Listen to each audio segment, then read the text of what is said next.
এইবারে তো যে যোগাসন যে প্রতিযোগিতা হলো, ভারতের মধ্যে তুমি কোন স্থান দখল করেছো এবং স্বপ্ন কি আছে? আমার গ্রুপ ছিল সিনিয়র গ্রুপ এ, তো আমি সেখানে দ্বিতীয় স্থান অধিকার করেছি। এবারে আমাদের ইন্টারন্যাশনাল হচ্ছে থাইল্যান্ডে, যেখানে আমরা ইন্ডিয়াকে রিপ্রেজেন্ট করতে পারবো।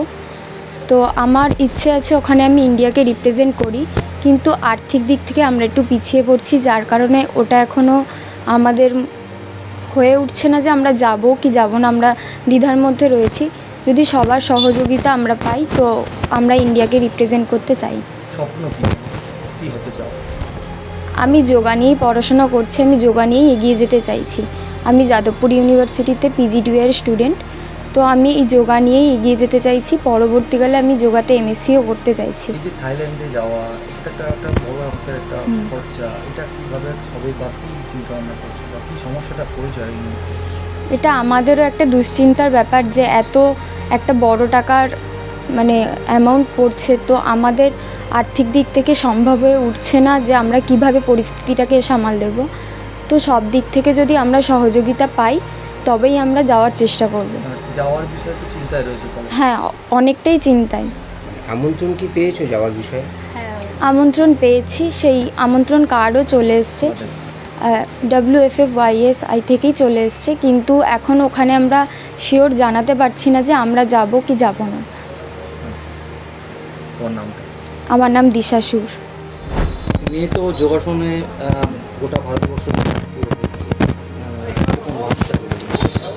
লাগছে তো ভালো, কিন্তু এখন ওর যে প্রতিভাটা ও দেখিয়েছে সেটা যাতে আরও উচ্চতর জায়গায় যেতে পারে, তার জন্য আমরা আরও একটু চাইছি।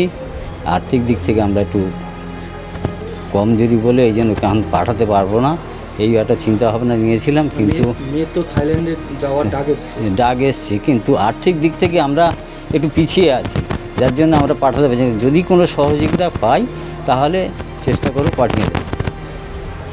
মানে ভালো খবর পাওয়ার পরেও চিন্তা?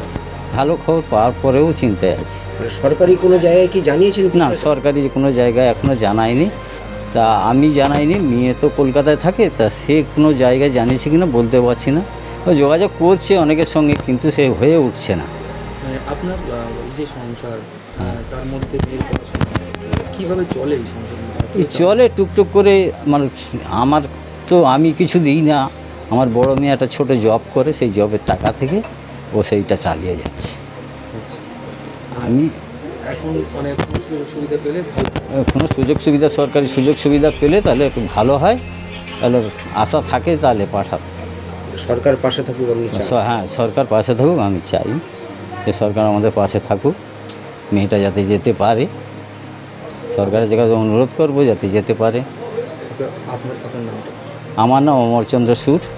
মেয়ে? হ্যাঁ, আমার মেয়ে দিশা সুর। যোগাতে সেকেন্ড একটু কৃতিত্বটা আপনারই, আপনি তো নিয়ে থেকে ছোটাছুটি করেন। হ্যাঁ, অবশ্যই আমি সব জায়গায় আমি যাই, ছোটো থেকে যেহেতু আমার কাছেও থাকে। কীরকম লাগছে? এটা তো ভীষণ ভালো লাগছে। তার থেকে বড় জিনিস, আমি তো ওখানে সঙ্গে ছিলাম, আমিও কিছু কিছু বাচ্চাদের যোগাসন শেখাই, তারাও গেছিলো। তারপরে যখন মানে ও সেকেন্ড হলো শুনলাম, মানে ওখানে তো সারা রাত ধরে কম্পিটিশান হলো, তো আমাদের ওটা খবরটা শুনতে শুনতে 4:30 অলরেডি বেজেই গেছে।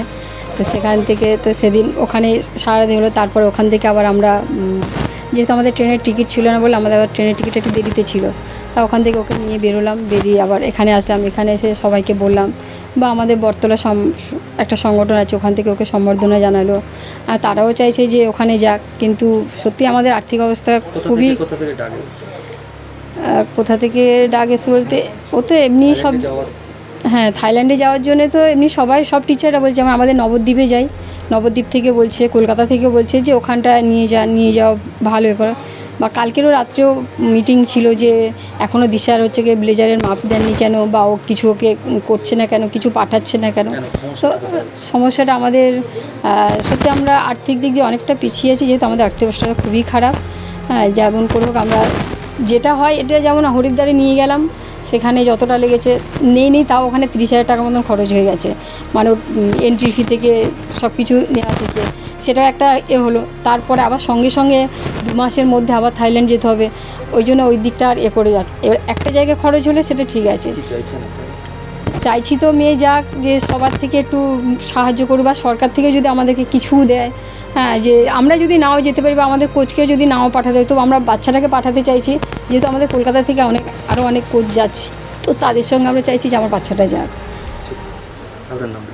আমার নাম লতিকা সুর, কে হয়? আমি দিশার মা।